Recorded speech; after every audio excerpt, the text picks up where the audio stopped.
As day breaks, Lucas Simeon Mangi inspects the horses he's come to love.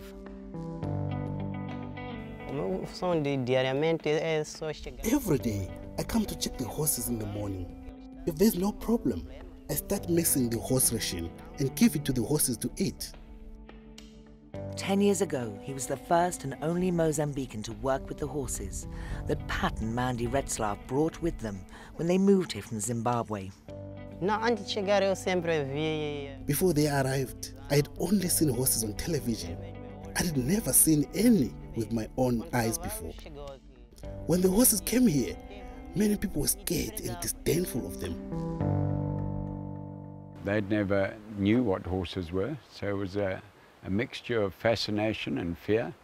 When the first horses arrived, we had 5,000 people following, and the police had to come and move them off the road and everything. Literally, 5,000 people were following the horses down the road.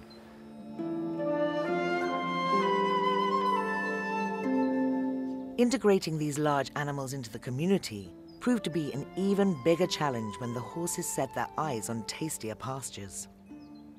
Horses escape and then they would eat somebody's maize, and you know, we'd have all the villagers sort of outside demanding compensation. As Lucas was the only one who could speak the same language as the locals, he soon had to get involved. I was the only one talking to those people, explaining that horse owners are also our fellow friends and we shouldn't speak badly of them. Because of that, they decided I was the person to deal with the community problems and the horses. Once an open dialogue between Pat, Mandy and the locals was established, the couple were able to start building their horse safari business. We have a 7-night, 8-day safari and a 4-night, 5-day safari. Our first guests, they loved it so much. I think it was, they really said it was just far more than they had ever expected. So I think that was very reassuring to us, that we were offering something that was marketable to the horse riding community out there. But the issue of grazing was still a concern. With so many mouths to feed, the herd was taken to a lake nearby. Yet unbeknownst to Pat and Mandy, an unassuming poisonous plant with a beautiful yellow flower was growing around the lake. 30 of the horses from Zimbabwe died in a matter of days. That was a disaster because they were such wonderful horses, and like I say, you get so attached to them. Whenever you move animals to a new environment, they don't know what the plants are, etc., etc. So anyway, they ate this poisonous plant, Crotalaria dura, and we lost 30 horses. It was possibly the worst time we have ever been through, because these horses, you know, they know us so well, they knew something was wrong, and they actually died in our arms. I mean, Pat and I spent days with these horses trying to comfort them. Some of these horses we were so close to. It was just absolutely one of the worst things we've ever been through. In spite of all the challenges they had to overcome to start their new life in Mozambique, Pat, Mandy and the remaining horses have survived, and indeed thrived in the area. The horses are amazing because they came from Zimbabwe, which is a relatively high country, cool country, and we brought them into this heat. Anyway, when I first brought the horses down here, they were drinking 80 litres of water a day.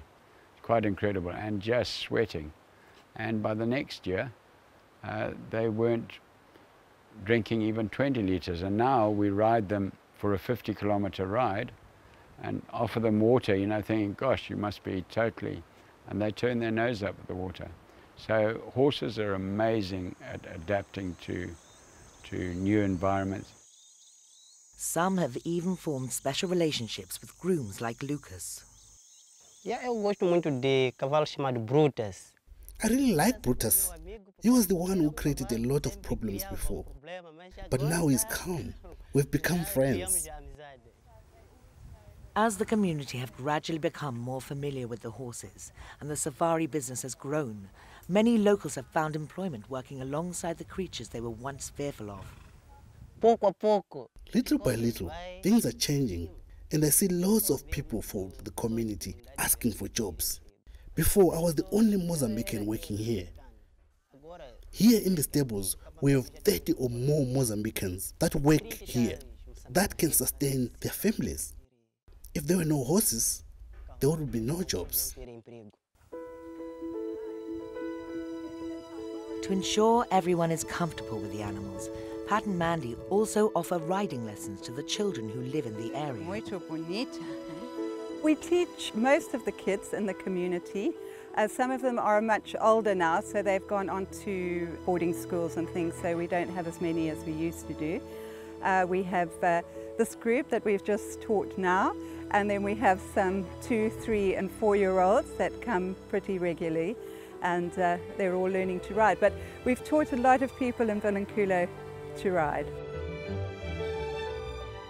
I think there's a bond between horses and children, but I think you learn a lot from horse riding. Most Mozambicans are a little scared of horses, so they you know, their kids probably are as well. But you know, more and more are coming in and learning how to ride, and that's the commitment Pat and I have made. With time, the rescued horses from Zimbabwe have adapted to their new life, new surroundings and new neighbours on this strip along Mozambique's coast. And as a result, Pat and Mandy have been able to extend their horse safari business beyond the mainland to the beautiful islands nearby. There's a lot of challenges keeping horses on an island. Logistics, you know, there's nothing in this country really set up for horses, let alone on this island. So everything has to come in from the mainland, and a lot of planning and coordination.